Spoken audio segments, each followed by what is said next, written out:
자, 다시 한번 하겠습니다. 내가 상수하노라. 자, 이제 오늘은 말씀은 이런 시각으로 좀 보시면 좋을 것 같아요. 어떻게 보시냐면, 여러분들은 나한테는 좀 사소한 일이라 할지라도 다른 사람한테는 아주 굉장히 중요한 일일 수가 있어요.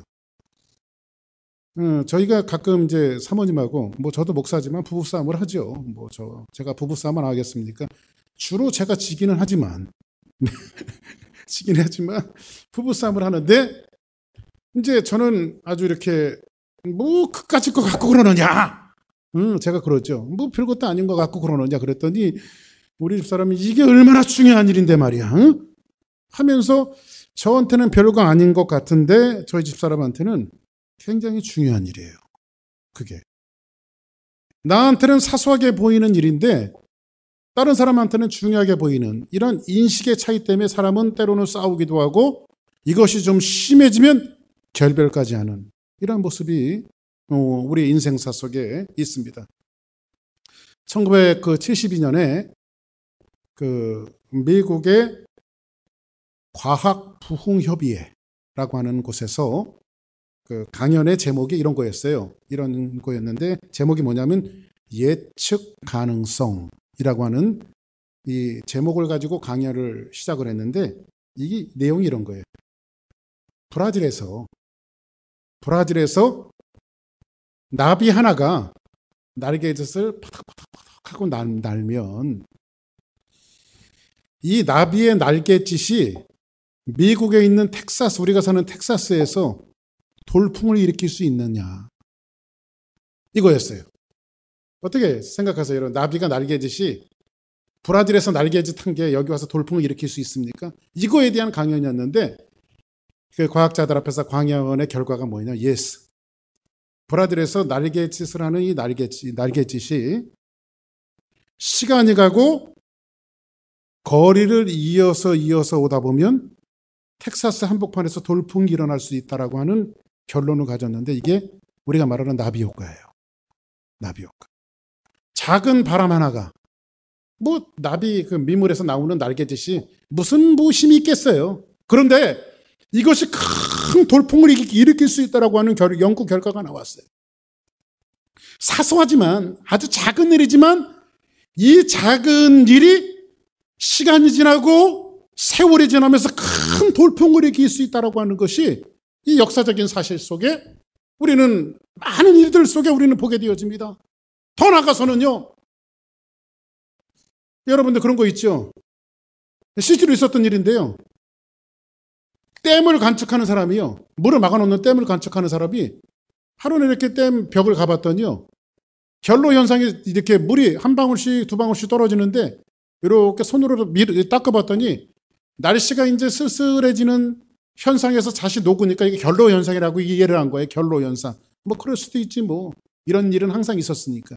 그런데 댐의 한 부분이 아주 미세하게 물방울이 조금씩 흘러나오는 거예요. 그런데 그거를 별로 대수롭지 않게 생각한 거예요. 그런데 그 물줄기가 한 방울 두 방울 나오던 것이 물줄기가 생기고 그리고 댐을 막아놨던 벽돌이 무너지기 시작하면서 온 댐이 온통 무너졌던 놀라운 사건들이 역사 속에 있었어요. 이렇게 사소한 일들은 큰 일들을 일으킬 수 있다고 하는 사실은 우리는 일상생활 속에서 얼마든지 볼 수가 있어요. 여러분들 그거 아십니까? 요즘에 언젠가도 말씀드렸다시피 벌들이 많이 없어진대요. 벌들. 근데 이 벌들이 없어졌는데 과학자들이 연구를 했답니다. 만약에 이 추세대로 벌들이 없어진다면 앞으로 7년에서 10년 사이가 되어지면요. 농작물에서 결실하는 열매를 가진 결실들이 3%가 아니라 30%가 줄 수 있대요. 30%. 세계적으로. 여러분들 호박, 오이, 수박 하여튼 열매를 가진 모든 열매들 있잖아요. 그 열매들이 세계적으로 30%가 줄 수 있다고 하는 것은 엄청난 거예요. 엄청난 거. 뭐가 없어져서? 벌이 없어져서. 자, 그러면 보세요. 우리가 드리고자 하는 말씀이 이런 관점으로 한번 생각해 보세요. 작은 미물만도 못한 날갯짓, 나비의 날갯짓. 우리가 아주 무시해버리는 이 작은 벌들, 이런 것들을 통해서 세계적인 영향을 미칠 수 있고 돌풍이 일어날 수도 있고 열매가 줄어들 수 있고 이 벌들이 없어짐으로 사람들은 기근에 시달릴 수도 있다라고 하는 연구 결과가 나와요. 비록 작은 거지만. 그래서 벌들을 보호해야 되고 나비가 너무 심차게 날갯짓을 야 천천히 해라 천천히 해라. 자, 그러면 세상의 경우는요, 우리가 그렇게 많이 하죠. 아, 무슨 사소한 일 갖고 그러냐고. 그거 별것도 아닌데. 이런 얘기 많이 하죠. 특별히 한국 사람들은요, 남자들 어릴 때부터 우리는 그런 교육을 많이 받고 자라왔어요. 이 남자들이 제일 듣기 싫은 소리가 뭔지 아세요, 여러분들? 특히 한국 남자들이요? 여자분들 아세요, 혹시요? 네? 뭘까요? 세종님 비슷한 남자니까 제일 듣기 쉽지 않은 소리가 뭔 것 같아요? 그렇지. 남자가 쪼잔하게 째째하게 이거 제일 듣고 싶지 않은 게 이게 남자들이 제일 듣기 싫은 소리. 뭘 쪼잔하게 째째하게 뭐 그거 갖고 그러냐고 말이야. 남자들이 제일 듣고 싶지 않은 소리가 그 소리예요. 응? 그러면 남자들은요, 쪼잔하다 째째하다 그러면요 막 화가 나요. 응? 저희 집 사람도 가끔 가다가 어쩌다가 아이 뭐 남자가 쪼잔하고 째째하게 왜 그러냐 그러면요 막 화가 나요. 특히 한국 남자들이 그렇거든요. 근데 우리가 어릴 때부터 그런 교육을 받아왔어요. 같은 드라마를 봐도요, 여자들은요 슬픈 대목이 있으면 막 울어요. 근데 남자들은 사람 아니까 슬픈지. 근데 이를 악물고 참아요. 왜냐하면 쪼잔해지지 않기 위해서. 울면은 그때 뭐라 그래? 뭐 남자가 저걸 보고 쪼잔하게 울어. 그렇기 때문에 이를 악물고 참는 거지요. 자, 근데 오늘 본문이 이렇게 우리가 생각했던 사소하고 아주 작은 일에 목숨을 걸었던 한 사나이를 오늘 말씀을 통해서 소개해주고 있어요. 이 쪼잔한 일에 목숨을 걸었던 사람. 그러니까 사나이도 때로는 쪼잔한 일에 목숨을 걸어야 된다, 안 걸어야 된다? 걸어야 된다. 사소한 일에. 자, 오늘 이제 본문에 있는 내용이 그렇습니다. 지난주에 그 총독의 이름이 뭐였죠? 벨릭스. 벨릭스의 총독 앞에 유대인들이 바울을 고소고발했어요. 그리고 벨릭스의 재판하는 그 과정 속에 네 사람을 소개했어요. 하나는 누구였죠? 아나니아라고 하는 대제사장이에요. 이 사람은요, 전임 제사장을 모함해서 죽여서 그 자리를 찬탈한 사람이에요. 뭐를 위해서? 성직을 매점매석하고 매매해서 권력과 돈이라면 뭐든지 다 하는 사람. 이게 누구예요? 제사장이었어요. 그리고 바울의 재판을 신속하게 아주 완벽하게 끝내기 위해서 이 아나니아가 변호사 하나를 사죠. 누구죠? 더둘로. 이 사람은요, 이중언어를 하고요, 골든마우스라고 해서 입을 열면 아주 기가 막힌 말을 많이 하는 사람이라 이 사람은 그 당시에 인기 변호사였어요. 이 사람이 재판하면 백전백승이에요. 이 일을 마무리 짓기 위해서 이 변호사를 샀는데 변호사는 연약하고 사회의 약자를 대변해주고 또 힘들고 어려운 사람을 돌봐줘야 되는데 이 사람은 권력에 빌붙어서 돈과 권력을 위해서는 여지없이 나서는 돈에 미쳐버린 변호사의 모습이 누구의 더둘러였어요. 두 번째는 벨릭스 총독이에요. 이 벨릭스 총독은 지난주 말씀이 원래 노예 출신이었어요. 노예가 자기 형과 아울러서 모든 돈을 착복해서 돈으로 유대의 총독 자리를 사고 이 사람도 역시 돈과 권력을 위해서는 물불을 가리지 않는 사람. 그의 아내였던 누가 있었죠? 두루실라. 두루실라는 미모의 여인이었어요. 이 여인도 역시 돈과 권력을 위해서 모든 것들을 다 바쳤던 사람이 누구예요? 두루실라예요. 자, 그럼 한번 봅시다.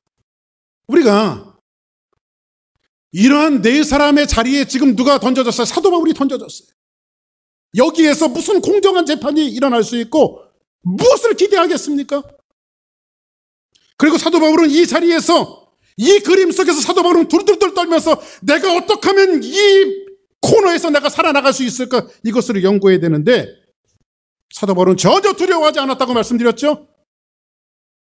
그리고 오히려 거기서 당당하게 그들과 맞서서 하나님 나라에 되어질 일들에 대해서 사도 바울이 선포했을 때에 그 주변의 사람들, 특히 벨릭스가 엔포보스, 경건한 두려움과 신비로운 두려움을 느꼈다고 말씀드렸어요. 그래서 그리스도인이 걸어가는 자리는 세상 앞에서 권력 앞에서 똑같이 그것을 구하는 것이 아니라 세상이 흉내낼 수도 없고 가질 수도 없는 경건한 두려움과 신비로운 두려움, 이것을 가지고 세상 앞에 서야 되는 것이 저와 여러분들의 모습이라고 말씀을 드렸어요. 그리고 이 재판이 끝나고 2년 후 이 이야기예요. 오늘 본문에 있는 내용은 후딱 지금 2년이 지났어요. 몇 년이요? 2년이 지났어요. 그 본문의 사건이 사건을 보면 이런 거예요. 그 기간에 수많은 일들이 있었어요. 우리나라 옛날에 일본이 우리나라 이렇게 왔을 때 우리나라에 그 안중근 의사라든지 뭐 이런 독립운동가들이 있었잖아요. 유대인들은 그 독립운동가들이 그 열심당원들이에요. 그 열심당원들이 폭동을 일으키고 로마로부터 자주 독립을 하기 위해서 폭동을 많이 일으켰어요. 그런데 유대에서 예루살렘에서 이 일들이 일어났는데 이 일들을 진압하는 과정에서 그 당시에 총독이 누구였었죠? 벨릭스. 지난주에 얘기했던 벨릭스였죠. 총독이 이 일을 열심당원들을 진압하는 과정 속에서 문제가 생겼고 문제가 생긴 끝에 어떤 일이 벌어졌냐면 정치적인 실수를 하는 바람에 이 벨릭스라고 하는 총독은 로마 정부에서 개각을 단행했어요. 왜냐하면 이 사람을 잘라버리지 않으면 이 예루살렘이 이스라엘이 위태해질 것 같아. 그래서 벨릭스를 자천시켰어요. 그리고 새로운 총독이 2년 후에 어디에 부임하게 돼요? 유대 나라에 새로운 총독이 지금 바뀌고 있어요. 지금 오늘 본문이 그렇게 시작이 되어져요. 자, 오늘 한번 볼까요? 자, 25장이 시작인데 자 보세요. 지난주는 총독 이름이 뭐였다고요? 벨릭스. 근데 베스도가 이렇게 말하죠. 그 총독이 누구로 바뀌어 있어요? 베스도. 오늘은 정신을 바짝 차리셔야 돼요. 딴 데 보시면 안 되고 저만 보셔야 돼요. 예. 베스도가 부임한 지 3일 후 이렇게 하면 새로운 총독이 온 거예요. 2년 만에. 근데 가이사라에서 예루살렘으로 올라가니 그 당시에는요. 가이사라와 예루살렘은 굉장히 가까운 거리였는데 예루살렘에는 종교 지도자들과 유대인의 왕이 있었고 가이사라 조금 밑부분에 가이사라의 그 로마의 총독부가 있었어요. 근데 지금 베스도가 부임해서 3일 정도 지나니까 이제 왔으니까 뭐 어디를 가야 되겠어요? 제일 먼저 방문해야 될 곳이 어딜까요? 예루살렘을 가야죠. 예루살렘에 가면 누가 있어요? 제사장들이 있고 거기에 주요 관리들이 다 있으니까 이제 총독으로 로마의 최고의 관리로 이제 그 예루살렘에 이스라엘 유다 나라에 왔으니까 지금 부임한 지 3일이 되어서 가이사라에서 예루살렘으로 올라가는 거예요, 지금요. 예? 이해됐으면 아멘 하시기 바랍니다. 왜냐하면 성경이 이해되어져야만 오늘 본문이 뭘 얘기하는지를 알 수 있다고요, 여러분들이. 그렇죠? 자, 그런데 그때 이제 베스도가 예루살렘에 올라가니까 누가 찾아왔냐면 대제사장들이 찾아왔어요. 대제사장과 유대인 중 높은 사람들이 찾아왔어요. 베스도 각하 오셨습니까? 하면서 이제 찾아갔는데 누구를 고소하고 있어요? 2년 전에 고발당하고 고소당했던 바울을 2년 만에 다시 고발을 하고 있어요. 그죠? 바울을 고소할세 이렇게 말합니다. 그죠? 자, 그런데 그 다음은 볼까요? 이 말씀까지 이해됐으면 아멘. 자, 그런데 베스도가 호의로 바울을 예루살렘으로 옮기기를 청하니 이렇게 말합니다. 자, 그럼 뭐냐면 이들이 찾아와서 하는 말씀이 당신은 그 베스도 각하, 당신이 여기 이제 오신 지가 며칠 안 지나서 잘 모르겠습니다만 2년 전에 아주 흉측한 인물이 당신의 집 총독부 감옥에 하나 갇혀져 있습니다. 그 사람의 이름이 바울이라고 하는 사람인데 그거 위험한 사람입니다. 근데 이 문제를 2년 전에 지금 질질 끌고 있는데 이 문제를 어서 속히 해결해야 됩니다. 당신이 이제 총독부의 최고의 수장으로 총독으로 오셨으니까 이 일들이 될 수 있으면 그 사람을 예루살렘으로 좀 옮겨서 우리식으로 종교 재판을 좀 했으면 좋겠습니다 하면서 새로 총독이 바뀌니까 이걸 지금 노비를 하고 있는 거예요, 지금요. 이해됐어요? 그런데 청안이 이 사람들은 흉측한 의도가 있어요. 바울을 종교 재판을 하겠다라고 하는 것이 아니라 이렇게도 안 되고 저렇게도 안 되니까 무슨 재판을 하고 있냐면 길에 매복하였다가 바울이 예루살렘으로 올라가는 도중에 지금 뭐 하려고 그러는? 바울을 죽이려고 하는 거예요. 아멘? 네? 이렇게 가르쳐 줄 때는 깨달아지면 아멘 하시면 돼요. 할렐루야. 아멘? 자, 그리고 나서, 자, 이제, 그리고 나서 뭐냐면, 죽이기로 하는데, 그 다음 볼까요? 자, 베스도가 대답하여 바울이 가이사랴에 구루된 것과 자기도 멀지 않아 떠나갈 것을 말하고, 이 말은 무슨 말이냐면, 알았습니다. 내가 이제 예루살렘을 시찰하러 왔으니까 지금은 내가 내려갈 수가 없고 며칠 동안 여기 이제 좀 돌아봐야 되니까 내 순시가 좀 끝나고 나면, 내가 그 사람 거기 그 군영에 갇혀 있으니까 걸린 내려갈 때에 이르되 당신 중에 유력한 사람들이 나와 함께 갑시다. 가이사랴로. 총독부로 같이 갑시다. 그 사람이 만일 옳지 않은 일이 있거든 당신이 거기서 고발을 하면 내가 일을 처단하죠. 이렇게 하면서 이제 새로운 총독으로 왔으니까 이스라엘 관리들한테도 좀 마음을 사야 돼, 안 사야 돼요? 마음을 사야 되니까 호의적으로 지금 베스도가 이 유대의 지도자들에게 그러면 당신도 같이 내려갑시다. 근데 며칠 있다가 이렇게 지금 얘기가 되고 있는 거예요. 지금요. 그 다음 봅시다. 베스도가 그들 가운데서 8일 혹은 10일이 지난 후에 이제 예루살렘의 순시를 끝냈어요. 그리고 나서 가이사랴로 내려가는데 이튿날 재판 자리에 이제 가이사랴에서 섰고 바울이 2년 만에 또 재판을 또 받게 되는 거예요. 지금 새로운 총독 앞에서.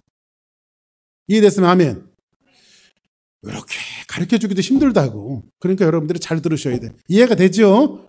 머릿속에 이렇게 그림이 이렇게 상상이 되어지죠. 그죠? 자, 이제 2년 만에 이제 재판이 벌어지게 되는데 그 다음 볼까요? 그가 나오매 예루살렘에서 내려온 유대인들이 둘러서서, 유대인들은 누구죠? 지도자들이죠. 예? 거긴 대제사장도 있을 것이고 장로들도 있을 것이고 이력자들도 있을 것이에요. 근데 여러 가지 증거를 막 대는 거예요. 증거를 대고 고발을 하는 거예요. 그런데 그 증거가 합당해요? 합당하지 않아요? 합당하지가 않아요. 이게 아무리 들어도 죽을 때는 아닌 것 같아. 죽일 때는 아닌 것 같아요. 보니까. 그 다음 바울이 변명하여 이르되 유대인이나 율법이나 성전이나 가이사에게나 내가 도무지 죄를 범하지 아니하였노라 하니, 이것은 무슨 말이냐면요, 내가 로마법이든 유대법이든 하나님의 성전의 법이든 내가 죄를 범하지 않았는데 내가 왜 죽어야 합니까? 바울이 지금 변명하는 거죠. 어디 내 죄 있으면 한번 얘기해봐. 지금 바울이 얘기하는 것은 시종일관 뭐죠? 제가 이렇게 한번 생각해 보세요. 여러분 보세요. 제가 저희 아버지가 몇 년 전에 돌아가셨단 말이에요. 그런데 저희 아버지가 살아났어. 그럴 일은 없지만. 그리고 나서 저희 아버지가 살아나셔서 저기 한국의 어느 산에 지금 살고 계셔. 그리고 내가 미국에 와서 이 길바닥에 만나는 사람들마다 여러분들 만나고 여러분 몇 년 전에 우리 아버지가 돌아가셨잖아요. 그때 살았어요. 저희 아버지가 살아나셨어요. 그래 한국에 계시다니까요. 그럼 여러분들이 저를 뭐라고 하겠어요? 죄송합니다. 우리 목사님이 드디어 맛이 갔구나. 미친놈이 됐네. 그렇게 생각하겠죠. 자, 그런데 이게 미국 법으로 어긴 거예요? 한국 법으로 어긴 거예요? 그냥 나는 단지 미친놈일 뿐이지 한국 법도 미국 법도 어긴 건 아니라 이 말이지. 지금 그 상태가 지금 바울이 갖고 있는 시츄에이션이에요. 왜냐하면 바울은 시종일관 나는 예수님을 만났고 그 죽은 예수님이 살아난 것을 나는 봤다. 내가 그 복음을 전했다. 이것만 지금 바울이 계속해서 얘기하고 있는 거죠. 지금요. 그러니까는 바울이 지금 뭐라고 말하죠? 로마법이든 유대법이든 성전의 법이든 내가 범한 일이 없다. 이렇게 말하고 있죠. 그리고 8절 한번 볼까요? 베스도가 바울이 변명하여 이르되 유대인의 법이나 율법이나 성전이나 가이사에게 내가 도무지 죄를 범하지 아니하였노라 하니 9절. 베스토가 유대인의 마음을 얻고자 하여. 그러면 자 보세요. 유대인들이 바울에게 베스토에게 총독에게 청탁한 건 뭐죠? 바울을 어디로 이송하게 달라고? 예루살렘으로 이송하게 달라고. 그러니까 마음을 이제 베스토가 왔으니까 총독이 유대인들의 마음을 얻어야 되잖아요. 그러니까 얻어야 되니까 유대인들의 마음을 얻고자 해서 바울에게 바울 선생, 뭐 내가 얘기 들어보니까 당신 죄도 없는데 이 기회에 이걸 끝내버리지. 뭐 그렇게 지지를 끄고 있냐고. 그게 저들도 원하는 거니까 예루살렘에 올라가서 이 사건을 그냥 이렇게 끝내버립시다. 내가 신문할 테니까. 지금 그 얘기를 지금 어디로 올라가자고 그러는 거예요? 유대인들의 지도자가 청탁한 것을 들어주기 위해서 예루살렘에 올라가자고 해요. 왜냐하면 거기에 있는 사람들도 총독도 바울에게 어떤 혐의도 찾지 못했어요. 죄를 대지 못해요. 그런데 오늘 이 재판의 자리에서 바울이요, 이런 지하에 예루살렘으로 올라갈 것을 거절해버려요. 그냥 그 음모를 알고 있었던 것 같아요. 그리고 나서 뭐라고 말하냐. 10절에 볼까요? 바울이 이르되 내가 가이사의 재판의 자리에 섰는데, 거기에서 작든 크든 가이사의 이름으로 행해지는 모든 재판은 전부 다 가이사의 재판이에요. 왜냐하면 가이사가 로마의 황제이기 때문에 그래요. 근데 바울이 지금 뭐라고 말하냐면, 내가 지금 가이사의 재판의 자리 앞에 섰는데 마땅히 거기서 신문을 받을 것이라. 당신도 잘 아시는 바와 같이 내가 유대인들에게 불의를 행한 것이 없나이다. 나는 로마 시민권자인데 내가 유대인들에게 죄를 범한 것이 없습니다. 이렇게 말해요. 근데 11절에 보니까 그 유명한 이야기를 오늘 본문에 있는 내용이죠. 만일 내가 불의를 행한 일이 있다면 내가 내 목을 내놓는 것도 전혀 주저하지 않을 것입니다. 내 죽기를 사양하지 않을 것입니다. 이 자리에서 내가 죽겠습니다. 지금 그 얘기예요. 이 자리에서 나를 죽여라. 근데 만일 이 사람들이 나를 고발하는 것이 다 사실이 아니면 아무도 나를 누구에게도 내어줄 수 없다. 그리고 나서 그 사람이 유명한 말을 하는데, 내가 로마의 황제 가이사께 내가 지금 상소하노라 이 얘기를 해. 상소하노라. 가이사께 상소하노라. 자, 그러면 이 말은 무슨 말이냐면요, 지금 바울은 날 때부터 로마 시민권자예요. 그죠? 근데 로마법 중에 가장 중요한 법 중에 하나가 뭐냐면요, 지금 바울이 로마법 중에 가장 중요한 법 하나를 이야기하는데, 이 이야기가 비록 로마법은 하나님의 법이 아니라 세상법이에요. 그런데 이 로마가 만들어 놓은 이 세상법, 아주 사소한 법 하나가 나중에 파장을 일으켜서 온 세상을 복음으로 뒤덮일지는 가이사가 알았겠어요? 베스토가 알았겠어요? 이스라엘의 지도자가 알았겠어요? 아무도 몰랐어요. 로마법 중에 하나가 뭐냐면 이런 법이 있어요. 로마 시민권자는요, 그 당시에 로마는요, 지방의 관리들이 굉장히 많았잖아요. 그런데 로마 시민이 지방에 살다 보면 지방의 관리들이 로마 시민들을 사형을 집행하고 죽일 수가 있는데, 로마 시민권자는요, 자기를 아무리 흉측한 죄를 졌다 할지라도요, 자기를 가이사께 상소할 수 있었어요. 왜냐하면 생명의 여탈권은 가이사만이 갖고 있는 거예요. 이게 황제를 신격화시키기 위해서 로마가 만들어 놓은 법이에요. 생사 여탈권은 누구에게 있어요? 가이사에게 있어요. 아무리 내가 지금 죽일 죄를 졌어도요, 나 가이사에게 상소합니다. 그럼 죽이지 못해요. 지방에서. 반드시 누구 앞에 서야 되냐면 최고의 법정 재판석인 가이사 앞에 쓸 수 있어요. 그러면 이렇게 상소를 해놓으면요, 중간에 이제 가이사 앞에 로마까지 갈 때까지 중간에 이 사람이 무혐의가 됐다든지 혐의가 없어. 그래도 못 풀려나. 왜냐하면 가이사께 상소한 것은 반드시 누구에게 가야 되냐면 가이사 앞에 가서 최종 판결을 받아야만 그 일이 끝나게 돼 있어요. 이게 로마가 정해놓은 법이에요. 그러니까 지금 바울이 지금 뭐라 하고 있는 거예요? 내가 이것을 가지고 끝까지 내가 가이사께 가겠다. 지금 상소를 하고 있는 거예요. 이에 대해서는 아멘 하시기 바랍니다. 자, 그러면 봅시다. 이제 가야 되는데 12절 한번 볼까요? 12절. 절 보세요. 자, 베스도가 같이 한번 있습니다. 시작. 배석자들과 상의하고 이르되 내가 가이사에게 상소하였으니 가이사에게 갈 것이라. 자, 지금 이제 베스도도 유대의 총독이지만 자기가 어떻게 할 수 있는 자기 손바퀴를 떠나버렸어요. 왜냐하면 로마 시민권자인 바울이 누구에게 간다고 하니까, 가이사에게 간다고 하니까 자기도 어떻게 할 수가 없어요. 배석자들한테 물어보니까 이거는 우리 소관이 아닙니다. 이제는 이게 저 사람은 가이사에게 보내야 합니다. 이렇게 얘기하니까 그래, 나도 이제 로마법에 의해서 어떻게 할 수 없으니까 너는 이제 가이사에게 가라. 이렇게 이제 재판이 끝나는 듯, 거기에 재판이 끝나는 듯 하면서 그때 마침 뜻밖의 인물 하나가 총독부를 찾아와요. 뜻밖의 인물 하나가 그때였다.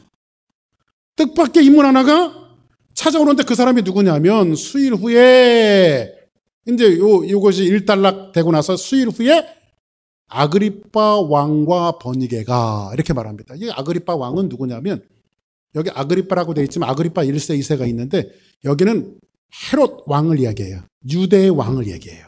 유대의 왕. 그래서 헤롯 왕, 그러니까 예수님 당시에 예수님이 태어났을 때의 왕의 이름이 뭐였죠? 헤롯이었죠. 근데 헤롯의 후손 헤롯인데 그 사람의 이름이 아그리빠라는 거예요. 그러니까 지금 유대인의 왕인데 로마는 지배국가이고 유대는 뭐예요? 봉신국가에 섬기는 나라지요. 근데 섬기는 나라의 왕의 이름이 누구였냐면 바로 아그리빠예요. 응? 아그리빠인데 이 버니게는 뭐냐면 이 여인도 미모의 여인인데 이 사람은 지난주에 얘기했던 두루실라의 언니예요. 근데 이 둘이 위험을 갖추고 지금 총독부에 새로운 총독이 누가 베스도가 부임했으니까 로마의 관리가 최고의 관리가 내려오니까 왕이라 할지라도 로마의 지배를 받고 있으니까 총독에게 지금 인사차 간 거예요. 인사차. 새로 오셔서 제가 문안 왔습니다 하면서 왕이라 할지라도 인사차 간 거예요. 지금 그래서 누가 지금 총독부에 방문을 했어요? 그렇죠. 이제 헤롯이 유대인의 왕이 지금 총독부에 방문을 한 겁니다. 그리고 나서 이제 여기에 대화하는 내용이 나오는데 이제 이런 내용이에요. 이제 뭐 이런저런 이제 베스도하고 총독하고 이제 유대 왕하고 이런저런 대화를 하다 보니까 총독이 그런 얘기를 하는 겁니다. 왕이요. 내가 지금 여기 오자마자 골치 아픈 사건이 하나 생겼습니다 하면서 얘기를 꺼내놓는 거예요, 지금이요. 뭔데요? 그랬더니 이거예요. 여러 날이 있더니 베스도가 바울의 일로 헤롯에게 말하는 겁니다. 이제 왕에게 말하는 거예요. 유대 왕에게. 이르되 펠릭스가, 펠릭스는 누구죠? 옛날 총독이죠. 펠릭스가 한 사람을 구류해 놓은 사람이 하나 있는데 그 사람 이름이 바울입니다. 그 2년이 지났고 그 얘기예요, 그죠? 이해됐으면 아멘. 여러분들 머릿속에 막 그림이 그려지죠? 예. 자, 그리고 나서 봅시다. 내가 예루살렘에 있을 때에 내가 시차를 순시를 나갔는데 유대인들이 대제사장들하고 장로들하고 높은 사람들이 와갖고 2년 전에 있었던 그 바울을 다시 또 고발을 합니다. 응? 그 얘기를 지금 있었던 얘기를 하는 거죠. 자, 그 다음. 내가 대답하되 무릎 피고가 원고들 앞에서 고소 사건에 대하여 변명이 있기 전에는 내주는 것이 로마 사람의 법이 아니라, 이제 바울이 로마 시민권자니까 그 사람의 얘기도 들어보고 내줘야 하니까 내가 내주지 않고 있었다. 그 얘기를 하는 거예요, 지금. 그 다음 볼까요? 그러므로 내가 그들이 나와 함께 여기 오매, 이제 유대인 지도자들, 제사장들 다 같이 높은 사람들이 같이 와서 함께 오매, 내가 지체하지 않고 재판을 열었잖아요. 그 이튿날 바로. 근데 자리에서 앉아 명하여 그 사람을, 이제 바울이라고 하는 사람을 데려오라고 그랬습니다. 이렇게 얘기를 한 거예요. 그 다음 보세요. 근데 원고들이 서서 내가 짐작하던 것 같이 악행의 혐의를 하나도 제시하지 못했어요. 제시하지 못했어요. 왜냐하면 그 사람은 뭐 증거를 찾을 만한 것이, 죽을 죄를 진 것이 아무것도 없었다는 얘기죠. 오직 이 사도 바울이 증거하는 것은 뭐예요? 오직 자기들의 종교와 또는 예수라는 이가 죽은 것을 살아있다고 바울이 주장하는 그 일에 관한 문제로 고발한 것뿐입니다. 그러니까 이거예요. 바울은 예수님은 살아나셨다, 저들은 안 살아났다 이거 갖고, 그러니까는 그냥 바울을 미친놈을 취급해버리면 그만인데, 그거 갖고 로마법도 유대법도 저촉할 수 있는 법이 아니라 이거죠. 이게 참 이 유대 관리들을 생각하자니 내줘야 되겠고, 이 사람을 생각하자니 로마 시민권자니까 내주면 또 이게 또 문제가 생기겠고, 나 이거 골치 아픕니다. 지금 누구에게 얘기하는 거예요?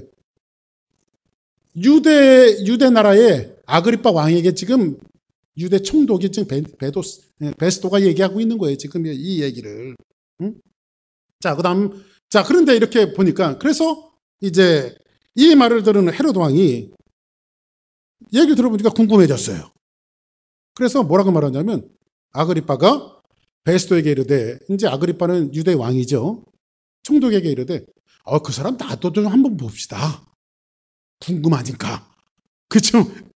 궁금하니까 나도 좀 한번 봅시다. 이르되, 나도 이 사람의 말을 듣고자 하노라. 그랬더니 그 베스도가 그럽시다까지가 못 보여줄 건 뭐 있습니까? 내가 내일 나오라고 그랬게요. 그래서 지금 요 자리가 기가 막히게 지금 유대 총독과 유대 왕과 많은 사람들 앞에서 지금 누가 서 있게 되니 바울이 지금 서 있는, 그래 왕을 여러분들 만나자고 한들 만나주겠습니까? 나오라고 한들 나오겠습니까? 그러니까 어떤 하나님의 섭리에 의해서 지금 바울이 유대의 총독과 유대 왕과 더 나가서 이 유대의 지도자들과 많은 사람들 앞에서 이제 바울이 서게 되어지는 거예요. 이해됐어요? 무슨 말인지요? 나만 떠드는 거예요? 여러분들 이해가 됐어요? 이해되시죠? 예, 아멘. 자, 그런데 이제 바울이 그것을 변명하는 내용이 26장에 나와 있는 내용들이에요. 26장에 나오는 내용이 뭐냐면, 그 사람들 앞에서 바울이 하는 것은 뭐예요? 왕이요, 총독의 많은 사람들 들어보세요. 나도 저기 있는 사람들처럼 옛날에는 열심당원이었습니다. 내가 바리새인이었잖아요. 그래서 예수쟁이들을 내가 피박하고 그들을 죽이고 그들의 또 리더격이었던 스데반을 죽이는데 내가 가장 앞장섰던 사람이고, 저 제사장들에게 영장을 받아갖고 다메섹 끝까지 가갖고 예수쟁이들을 잡으려고 했는데, 하늘에서 호련한 빛이 나타나기 시작하더니 바울아 사울아 사울아 부르는 거예요. 누구십니까? 그랬더니 나는 내가 핍박하는 예수다. 예수가 죽었는데, 그래서 내가 부활하신 예수님을 만나게 되어졌고, 그분이 참 하나님이셨고 우리 역사 속에 있었던 메시아가 바로 그 예수님이라고 하는 사실을 내가 체험하게 되어져서 그 이후로부터 내가 복음을 전하는 복음의 사도가 되었습니다 하면서 간증 겸 복음을 전하는 겸 그리고 전도 겸 말씀을 그들 앞에 쫙 선포를 한 거예요. 기가 막힌 일이죠. 그렇죠? 기가 막힌 일이죠. 그랬더니 이 일들을 맞춰놓으니까요, 뭐라고 말하냐면, 베스도가 뭐라고 말하냐면, 그러니까 이 바울이 얘기하는 것은 상식적으로 들으면 뭐예요? 아까 제가 저희 아버지 살아있다고 얘기하면 제가 뭐가 된다고요? 여러분들이 미친놈 하면 안 돼요, 저보고. 내가 스스로 미친놈이죠. 그죠? 미친놈이죠. 그러니까 바울은 세상 사람들이 생각할 때 조금 미친 거지 법을 어긴 것은 아니라는 거지. 그죠? 그러니까 여기에 뭐라고 말하냐면, 이 얘기를 들었던 베스도가 뭐라고 얘기하냐면 보세요. 이런 얘기를 해요. 바울이 이같이 변명하면 베스도가 크게 소리를 내요. 바울아, 내가 미쳤도다. 내 많은 학문이 너를 미치게 하였구나. 그냥 미친 거지. 법을 어긴 건 아니죠. 한번 따라합시다. 미친 거지. 법을 어긴 것은 아니다. 아무리 짜고 토론해봐도 바울은 그냥 미친 거지, 법을 어긴 것은 유대법도 성전의 법도 로마법도 어긴 건 아니라는 거예요. 그래서 지금 유대의 왕 아그리파하고 유대의 총독 베스도하고요, 역사적인 합의 하나를 이루어내요. 이 재판에서. 무슨 합의를 이루어내냐면, 그것이 이제 30절에 기록이 되어지고 있는데, 보시다 한번. 자, 여기부터 봅시다. 바울이 이르되, 말이 적으나 많으나 당신뿐만 아니라 오늘 내 말을 듣는 모든 사람도 다 이렇게 결박된 것 외에는 나와 같이 되기를 하나님께 원합니다. 근데 미쳤다고 하니까 이렇게 변화되어지기를 원합니다. 이거 얘기하고 있는 거죠. 그러니까 30절 보니까 이렇게 얘기해요.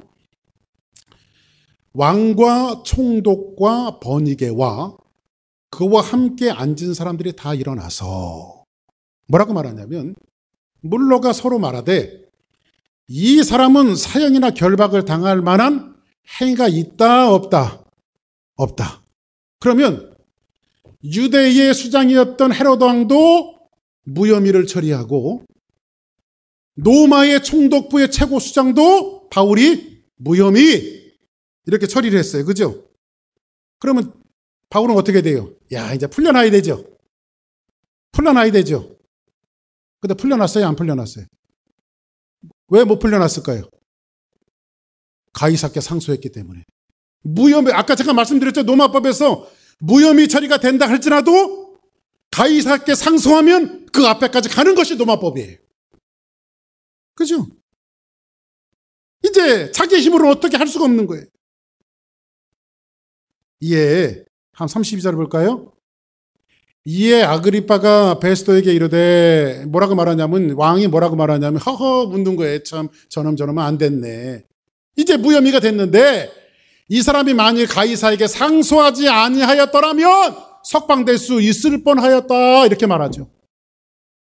근데 가이사께 상소했기 때문에 끝까지 가야 되죠. 자, 그러면 이제 중요한 말씀 하나를 던지고 오늘 시간을 마칩니다. 오늘 본문으로 다시 한번 돌아가 봅시다. 25절. 25장 11절. 바울은 그 앞에서 뭐라고 말하죠? 만일 내가 불의를 행하여 무슨 죄를 지었으면 나는 죽겠습니다. 내가 죽기를 사양하지 않겠습니다. 지금 목숨을 걸고 있죠.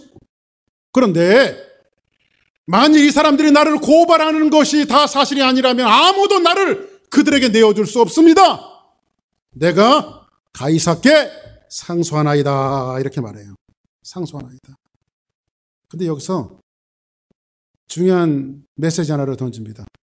상소하다 이 말은요. 상소하다 이 말은 헬라어로 에피칼루마이라고 하는 말로 썼어요. 에피칼루마이. 근데 이 말은 무슨 말이냐면요. 법적인 용어예요. 이 당시 이 말은 법적인 용어로 쓰이는데 굉장히 중요한 법적인 용어고 또 한 가지는 이렇게 쓰여요. 로마는 그때 적고 큰 전쟁들을 제국을 만들어 나가면서 굉장히 많이 했어요. 그런데 대장군이 수많은 군사들을 뒤에다 놓고 맨 앞에 서서 장군이 칼을 높이 딱 펴들고 에피 칼루마이 이렇게 말해요. 이것은 뭐냐면 군대 다 같이 출정! 그러면 군대들이 착착착 대장군하고 지금 출정을 하는 거예요. 뭐 하기 위해서? 전쟁에 나가기 위해서. 지금 사도 바울이 나비의 바람같이 미세한 존재를 할지라도 벌과 같이 미세한 존재를 할지라도 감옥에 갇혀있는 초라한 죄수 하나가 지금 모든 사람들 앞에서 뭐라고 말하냐면 복음의 출정식을 알리고 있는 거예요. 나는 이 복음을 가지고 꼭 로마까지 가겠다 이거예요. 여기서 내가 풀려나는 것이 아니라 이 복음을 가지고 로마의 심장부까지 들어가서 하나님의 복음을, 부활의 복음을, 은혜의 복음을 내가 증거하고 말겠다라고 하는 바울의 강한 의지가 그 메시지 속에 담겨져 있는 거예요. 그런데 아십니까 여러분들, 이 바울이 얘기했던 복음의 출정식이 미세한 바람을 일으키며 세월이 가고 시간이 갔고 시간이 덧없이 흐르면서 이 미세한 바람이 400년 후에 로마 전체가 기독교 국가가 되어졌어요. 뭐가 되었어요? 기독교 국가가 되어졌어요. 지금으로부터 흘러와서 그 2000년 후에 오늘로 살아가는 저와 여러분들이 그 복음이 흘러 우리도 예수를 믿게 하는 놀라운 역사, 전 세계를 십자가의 물결로 바꿔놨어요. 사랑하는 여러분, 지금 바울이 하고 있는 이 복음의 출정식, 바울은 아무 힘이 없어요. 능력이 없어요.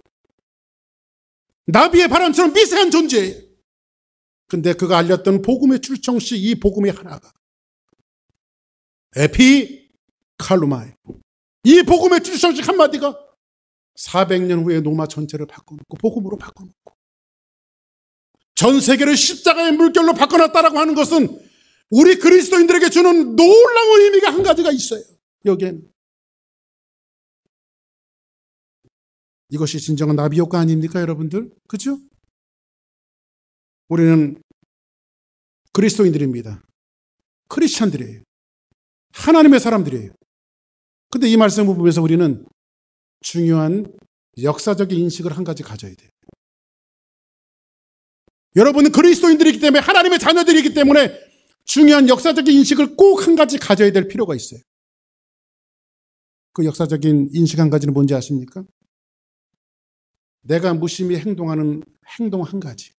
이것이 시간이 덧없이 흐르면서 또 다른 파장을 일으키고 큰 역사를 일으킬 수 있다는 거예요. 이런 역사적인 인식을 우리는 가져야 돼요.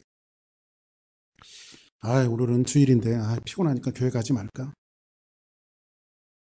그래도 내가 하나님 앞에 나가는 이 하나의 행위를 통해서 어떻게 역사가 바뀔 줄 모르는 거니까 내가 하나님 앞에 순종함으로 주일을 성수하는 거.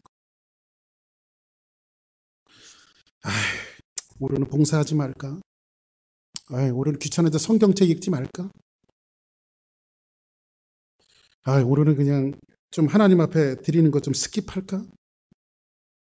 여러분들에게 보이는 이 사소한 한 가지가 하나님 앞에 순종이 되어질 때에 바울처럼 비록 사소한 일이라도 거기에서 복음을 선포하는 선포를 자기 입으로 선포했을 때에 그것이 세월이 지나서 놀라운 역사의 현장을 만들었던 것처럼 여러분들이 신앙생활하는 한 가지 한 가지가 지금 여기에서 살아가고 있다 할지라도 여러분 때에 보이지 않는다 할지라도 여러분 후손 때, 그 후손의 후손 때에 하나님의 놀라운 역사를 만들어낸다는 사실을 우리는 아셔야 돼요. 이것이 그리스도인들이 갖고 있는 사명이어야 되고 우리들이 갖고 있는 믿음이어야 돼요. 세상 사람들은요, 저 예수쟁이들은 참 저건데 목숨을 거는지 몰라. 주일날 좀 쉬지 무슨 교회 나가. 야, 쟤네들은 교회 나가서 교회 나가는 것뿐만 아니래. 가서 돈도 갖다 내는데 헌금도. 참 미친놈들. 그러면서 하는 말이 뭐냐? 야, 교회 나가면 밥 주냐? 그럼 여러분들 뭐라고 대답해야 돼? 밥만 주는 게 아니라 맛있는 반찬도 나온다고 얘기해야지. 할렐루야. 그죠? 세상 사람들이 보는 이 사소한 가치지만요, 이것이 우리에게 사소할 수 없는 것은, 이것이 우리에게 진리이고 이것이 우리에게 중요할 수밖에 없는 것은 지금은 나비의 몸집밖에 안 되는 이 적은 돌풍이지만, 적은 바람이지만 세월이 덧없이 흐른 후에는 여러분의 가정이 견고한 믿음의 가정이 되어져 있고 여러분의 자녀들이 신실한 하나님의 사람으로 변화되어져 있고 우리 교회가 역사에 덧없이 흘러감 속에서 지금은 비록 이 복음의 몸부림이 나비의 효과처럼 작은 몸짓일지 모르지만 주사랑교회가 세상과 결례를 바꿔놓을 수 있는 놀라운 복음의 몸짓이라고 하는 사실을 우리는 아셔야 됩니다. 이렇게 역사성을 갖고 우리는 사소한 것에 째째하다고 말하지 말고 거기에 목숨을 겁시다 한번. 할렐루야. 성경 보는데 목숨을 걸고 주일 성수하는데 목숨을 걸고 헌신하는데 목숨을 걸고 자녀들 복음을 가르치는데 목숨을 걸고 신앙생활 시키는데 목숨을 걸고 하나님 앞에 드림의 삶을 사는데 목숨을 걸고 이 목숨을 걸고 사는 바울처럼 복음을 외치는 에피칼루마이 복음의 전쟁을 선포하고 나가는 우리 주사랑교회 모든 성도들이 되어지기를 주의 이름으로 간절히 축복합니다.